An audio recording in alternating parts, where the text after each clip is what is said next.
नमस्कार किसान भाइयों। मैं कमला प्रसाद मौर्य सोनभद्र उत्तर प्रदेश से पपीते की खेती के विषय में आप लोगों से चर्चा करूंगा। तो फरवरी का महीना चल रहा है, आज 1 फरवरी है जब मैं ये वीडियो बना रहा हूं। तो आप अगर पपीते की खेती करना चाहते हैं तो यह आपके लिए बहुत ही उपयुक्त समय है।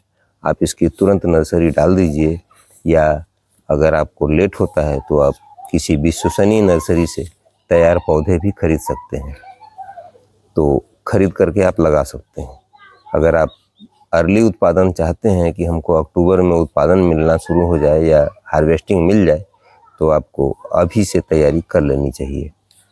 तो इसके लिए सबसे पहले आप वैरायटी का चुनाव करेंगे। तो वैरायटी में एक वैरायटी होती है, अगर आपको लोकल बेचना है अपने मार्केट के आसपास कहीं 150 किलोमीटर की दूरी पर अगर आपको मार्केटिंग करनी है, तो आप ईस्ट वेस्ट की एक वैरायटी आती है लूनर, जो 1.5 से 2 किलो के औसत वजन के फल होते हैं। कभी कभी ये 2 से 2.5 किलो की भी पहुंच जाता है कुछ फल, लेकिन बहुत कम। 1.5 से 2 किलो के ज़्यादातर फल होते हैं। इस वैरायटी को आप ले सकते हैं। यह खाने में बहुत मीठा होता है। इसका गूदा गहरे पीले रंग का होता है। इसका TSS लगभग 14% के आसपास होता है। तो इसको 1000 किलोमीटर तक भी भेजा जा सकता है, लेकिन उसके लिए थोड़ा सा आपको कच्चा तोड़ना पड़ेगा। तो इसको भी आप ले सकते हैं। दूसरी वैरायटी है ईस्ट वेस्ट की सपना। इसके फल का वजन लगभग 2 किलो से लेकर 5 किलो तक पहुंच जाता है, और इसके गूदे का रंग गुलाबी लाल कलर का होता है, और इसका TSS लगभग 14.5% के आसपास होता है। दूर तक ट्रांसपोर्ट के लिए यह वैरायटी बहुत ही उपयुक्त है, और लगभग 2000 किलोमीटर तक इसको ले जाया जा सकता है, ट्रांसपोर्ट किया जा सकता है। और तीसरी वैरायटी है रेड लेडी 786। फल का वजन लगभग 1.5 किलो से लेकर के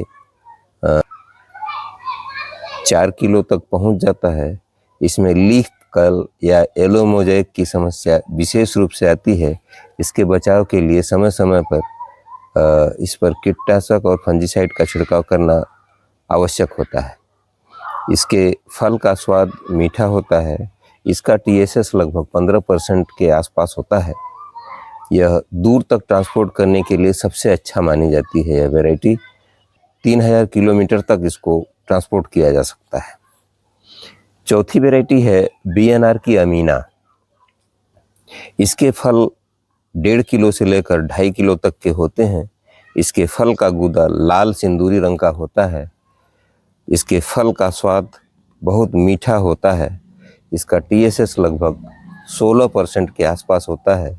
यह कम दूरी लगभग 100 किलोमीटर तक ट्रांसपोर्ट के लिए उपयुक्त माना जाता है, लेकिन इसका स्वाद अच्छा होने की वजह से इसके रेट बहुत अच्छे मिलते हैं। और फिर 5वीं वैरायटी है BNR की शबनम। लगभग ये BNR अमीना की तरह ही इसकी भी स्वाद और वहीं लगभग साइज होती है, लेकिन उत्पादन उससे थोड़ा सा कम है। ये सबसे लेटेस्ट वैरायटी BNR की अमीना है, तो आप इसको लगा सकते हैं। अब नंबर आता है नर्सरी की तैयारी। तो किसी विश्वसनीय नर्सरी से भी पौधे आप खरीद कर लगा सकते हैं, या बीज खरीद कर अपने यहाँ उगाया भी जा सकता है। नर्सरी की तैयारी गोबर की सड़ी हुई खाद 10%, उपजाऊ खेत की मिट्टी लगभग 90% को महीन कर भुरभुरा कर लेते हैं, और मिट्टी तैयार कर लेने के बाद फिर 2 ग्राम प्रति किग्रा मिट्टी के हिसाब से कार्बेंडाजिम मैंकोजेब फंजीसाइड मिला लेना चाहिए। फिर प्लास्टिक वाली पानी की डिस्पोजल ग्लास ले करके और उसमें इस मिट्टी को भर लेना चाहिए। ध्यान रहे मिट्टी में नमी पर्याप्त होनी चाहिए। ग्लास के चारों तरफ ब्लेड से चीरा लगा देना चाहिए, जिससे इसमें ओवर वाटरिंग ना हो सके। तो अगर ज़्यादा पानी होगा तो इसको निकाला जा सके। वो अपने आप निकल जाएगा, तो लगा देना चाहिए। अब फिर खेत में क्यारी बना लेना चाहिए। लगभग उसकी ऊंचाई जो है 4 इंच के आसपास होनी चाहिए। तो क्यारी लगभग उसकी गहराई 6 इंच के आसपास होनी चाहिए। उसमें इन गिलासों को सजा करके एक लाइन से रख देना चाहिए और इसी में बीज को लगभग 1.5 सेंटीमीटर नीचे, 1.5 से 2 सेंटीमीटर नीचे डाल देना चाहिए और फिर ऊपर से भरभरी मिट्टी से इसको ढक देना चाहिए। प्रतिदिन जैसी नमी की स्थिति बने, इसकी छिड़काव हजारे द्वारा सुबह शाम करके करना चाहिए और ये जर्मिनेट हो जाता है।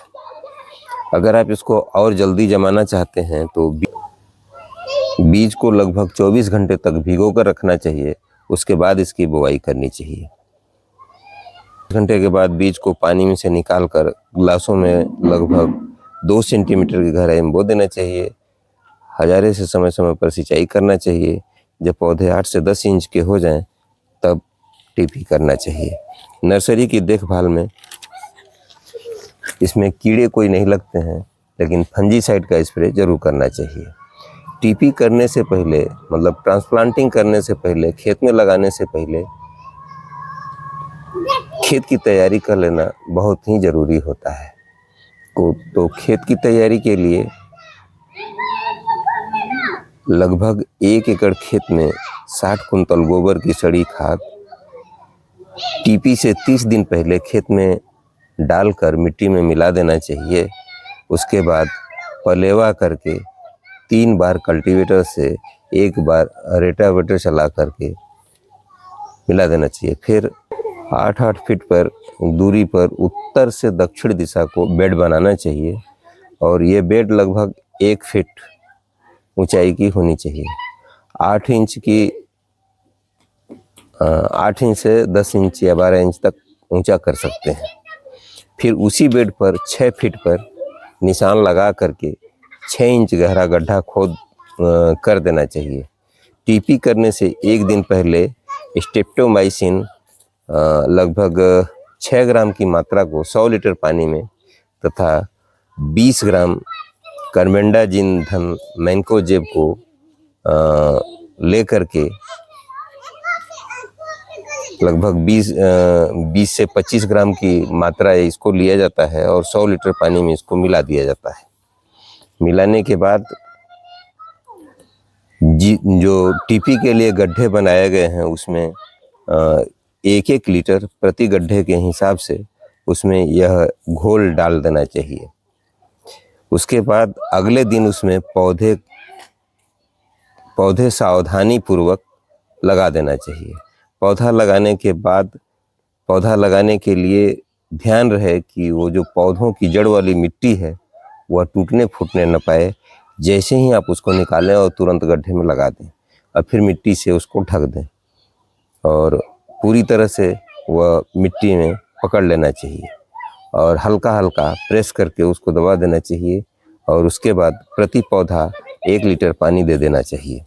जैसी ज़रूरत हो पौधों को सुबह या शाम को पानी देना चाहिए। फिर लगभग 7 दिन बाद जब यह पौधा पकड़ लेता है तब इसमें 10 ग्राम NPK 19-19-19 प्रति पौधा के हिसाब से दे करके हल्की गुड़ाई कर देनी चाहिए।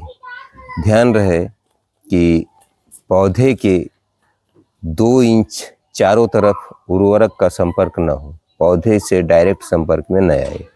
अर्थात वह कोई भी उर्वरक दें आप तो लगभग पौधे के तने से 2 इंच की दूरी पर ही दें चारों तरफ। पौधे के विकास के हिसाब से हर 15 से 20 दिन के बाद उर्वरक देना चाहिए और पौधे में मिट्टी लगानी चाहिए। तो इस प्रकार अगर आप उसको हर 15 दिन पर मिट्टी लगाते रहेंगे तो करीब 3 या 4 बार मिट्टी लगाने की ज़रूरत पड़ती है। तब तक उस बेड की ऊंचाई लगभग 2 से 2.5 फीट तक पहुंच जाती है। तो पर्याप्त ऊंचाई हो जाने पर पर्याप्त ऊंचाई जब बेड की हो जाती है तो यह पपीते के पौधे को संबल प्रदान करता है। लगभग 100 दिन की जब फसल हो जाती है तो इसमें क्रांतिक अवस्था आ जाती है। इसमें 15 से 20 दिन के अंतराल पर खाद या उर्वरक का प्रयोग करते रहना चाहिए। धीरे धीरे मात्रा बढ़ाते रहना चाहिए। फंजीसाइड के रूप में सल्फर का छिड़काव 7 दिनों के अंतराल पर करते रहना चाहिए। लगभग 100 दिन में फूल आने लगते हैं, उस समय उर्वरक प्रबंधन NPK देना चाहिए। उर्वरक देते समय ध्यान देना चाहिए कि पौधे के तना के संपर्क में न आए। पौधों से चारों तरफ 2 से 3 इंच की दूरी पर ही देना चाहिए। जब पौधों में फल लगने लगे तो फास्फोरस की मात्रा बढ़ा देनी चाहिए एवं लगभग 70% फल लग जाने के बाद कैल्शियम और पोटास भी देते रहना चाहिए, जिससे फलों में मिठास बढ़ जाए और आपका TSS मेंटेन रहे। सितंबर तक ज़्यादा देखभाल, अक्टूबर से फल पकने लगते हैं और तब भी समय समय पर पोटास और फास्फोरस चलते रहना चाहिए, जिससे फल सेट होते रहें। तो इस प्रकार पपीते की खेती भी आप कर सकते हैं। तो अगर आप फरवरी में इसकी शुरुआत करते हैं तो अक्टूबर से लगभग हार्वेस्टिंग आप कर सकते हैं। तो अक्टूबर से शुरू होकर यह मई जून तक आराम से आपको फ्लावरिंग, फ्रूटिंग और हार्वेस्टिंग देता रहता है। तो जैसे ही ये फिर लगभग 14 से 15 महीने की फसल हो जाती है, तब इसमें उत्पादन लगभग समाप्त प्राय हो जाता है। तो ऐसी स्थिति में इस पौधे को समाप्त करके फिर नई फसल आप लगा सकते हैं या दूसरी फसल इसके सापेक्ष अगल बगल तैयार कर सकते हैं, जिसको फरवरी में ही आप लगा सकते हैं। अगर आप चाहें तो इसको जून जुलाई में भी इसकी खेती शुरुआत कर सकते हैं।